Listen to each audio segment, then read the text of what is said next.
I'm not going to be able to program all of this, but we are going to look at this from a standpoint of, let's say it is a 3-axis machine. Um, what I like to do with a part when I first get something is, if it is something a little bit more complex than your normal squared out block parts, as you guys are going to see here in a little bit at the end, is I like to go up here to inspection, and then I'm going to go down to what's called accessibility analysis. And what accessibility analysis is going to help me with is just understanding what direction I want to machine stuff in, right? So, like, the idea would be is, what if I wanted this to be my Z, or the top, for my first setup? Well, if I do a direction based on one of these flats, you're going to notice anything in red right now is considered undercut, which means when machining around certain features, I might start to get blending issues, right? So again, this is one of those things that my decision making process for any time that I start to do a part is, I like to use accessibility analysis. Again, we start to look from the side here. We do luck out that whoever made this part put it near the origin, so we could use the origin as well. Again, I'm going to flip direction here. But if you see in this orientation, I can kind of get around most of the outside of my part pretty easily.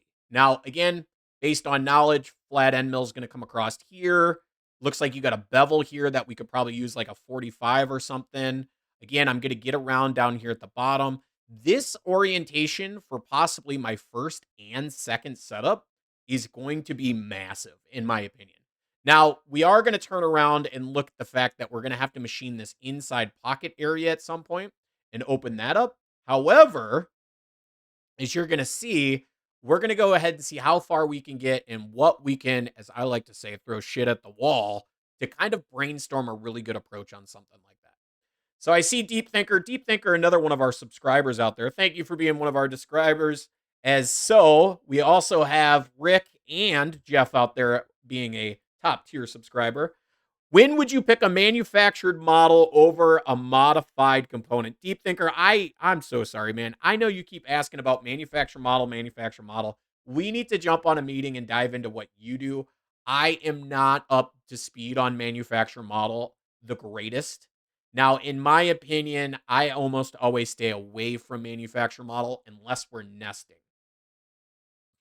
Had no idea that existed. I could for sure use it. Yeah, we all can. And another really good one, if you guys didn't know, is if I actually go to inspect again, it's called, where is it? So you have section analysis, which we talked about earlier, but minimum radius analysis is a godsend, in my opinion. Because if I come in here and I set something like a 0.0625 radius, now keep in mind this is tool radius, so that would be an 1/8 inch end mill.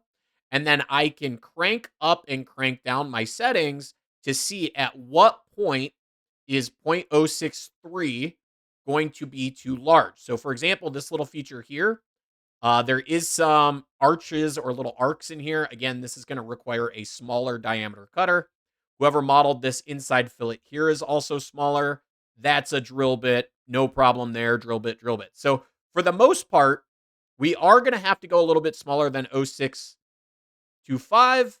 However, I don't think we're going to have to go much. Again, just like in the world of Fusion, you can come in here and type in, what's smaller than that? 3 divided by 32. Actually, it's going to be less than that. We're looking at, actually, you'd go 3 divided by 32 divided by 2 again. So let's up the ante. Let's go ahead and throw some brackets on some stuff. Divide it by 2 again, because why not? And as you're noticing, my goal here was a 3/32 end mill.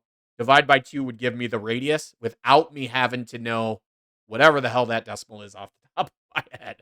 So as you're seeing, is a 332 is now going to get a lot of these smaller fillets. Still not quite going to get inside that slot. I think that's BS. Again, one thing, if you guys didn't know, you can always hit OK on these analyze tools, and you can actually keep them pulled up as you work through things. So again, as if we go in, at some point, I want to do a accessibility analysis on this guy based on this direction. As you notice, you have the ability to hot swap between these or turn them off completely, so you can keep them in reference. So again, let's go ahead and do an inspect tool. That guy right there is a 094. Of course, it's probably at the exact limit of what we need, but I think we're going to be good. So let's go ahead and jump over to manufacture.